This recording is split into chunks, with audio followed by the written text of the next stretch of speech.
నోటికి వచ్చినట్టు నోట్లో ఏ మాట వచ్చినా కూడా దానికి ఆధారం అనేది ఉండాలా.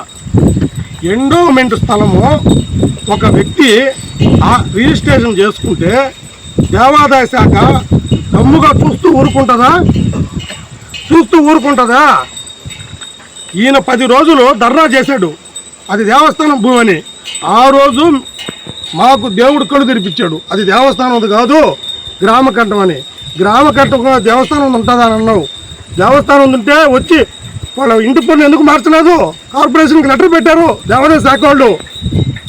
నీ కాడ దేవాదాయ శాఖకు సంబంధించిన చెప్పి ఆధారం చూపించమని కార్పొరేషన్ కమిషనర్ గారే వెల్లడించారు. వాళ్ళు ఏం చూపించలేకపోయారు, పన్ను మార్చలేకపోయారు. ఎంఆర్ఓ గారు ఇచ్చారు. ఎంఆర్ఓకి కార్పొరేషన్ వాళ్ళు అది దేవాదాయ